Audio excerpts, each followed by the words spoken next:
Hey guys, Ryan here. So today I'm going to be going to Fanx in my state.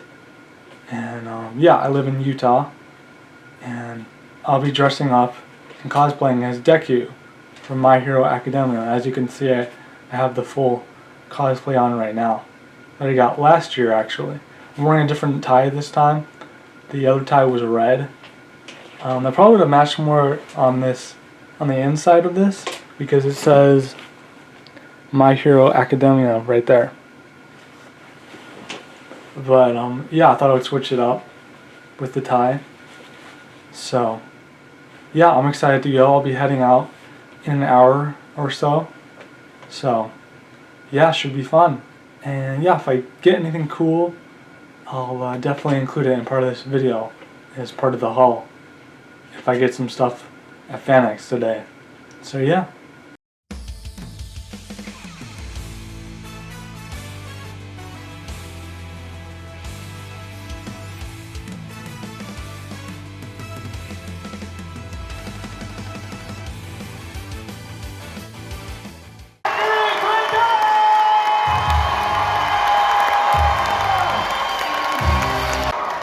There's a lot more people here than I expected.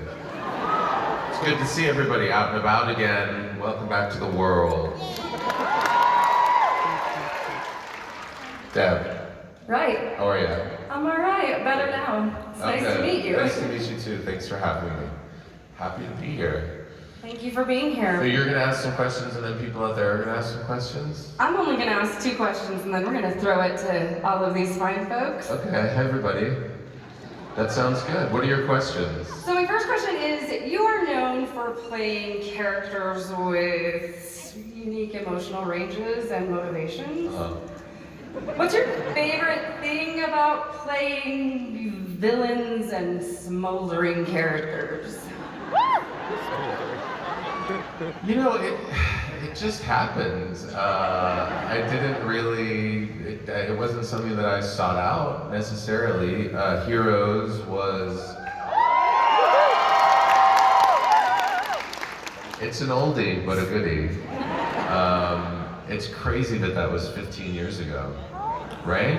Yeah. I know I don't look a day over 15 years ago, but you know, I think in a certain way, like, well, Heroes and Star Trek happened at the same time, essentially. That was such a crazy, heady year.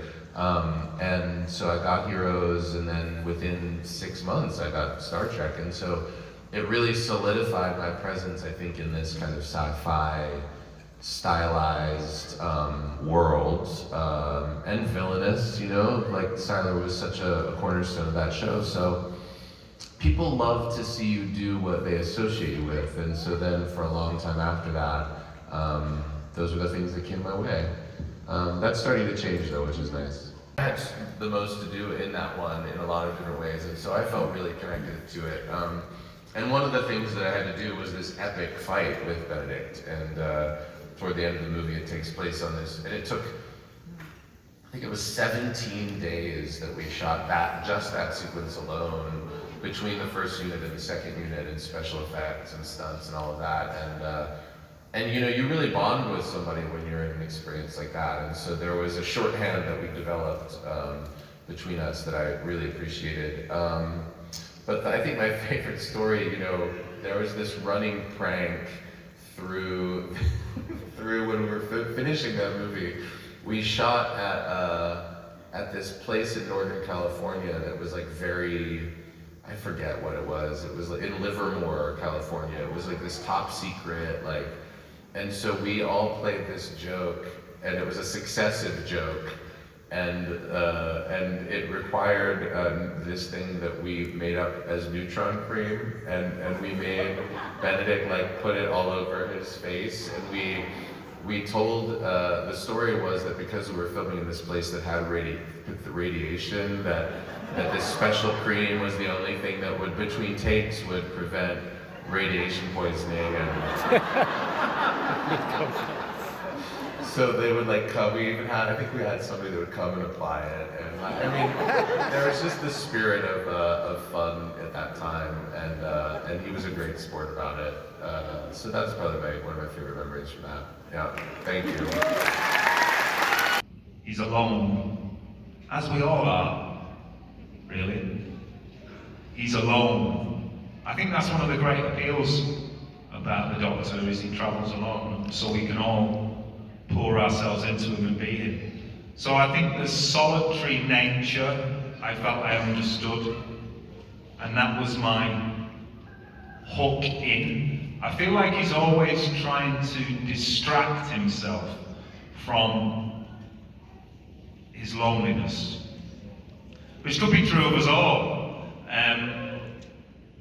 So that was key for me. I felt like he was lonely and looking for connection, particularly to a race, the human race, to which he doesn't belong.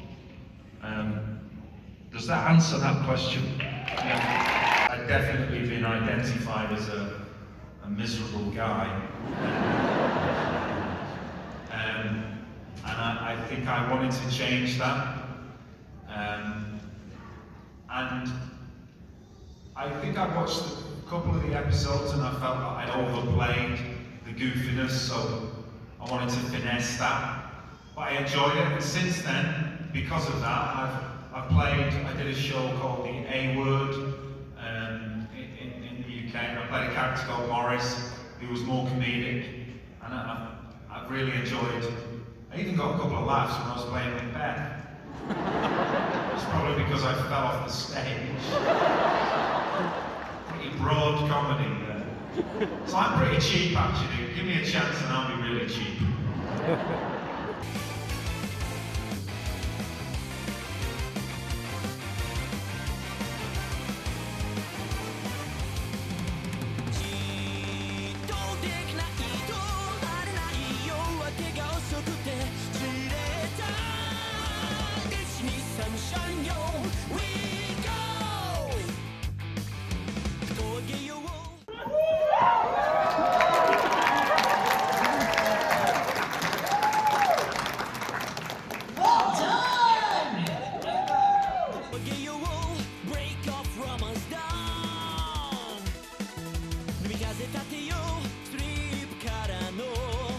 Alright, so I'm back home now, and I had a lot of fun, and I went with my dad to Fanx. So, yeah, I found out about this place called Xavier Cow Customs and Collectibles. They had a good variety of figures, from Dragon Ball to JoJo, you name it, they had it. They didn't have anything One Piece related though, which I was looking for, but that's okay.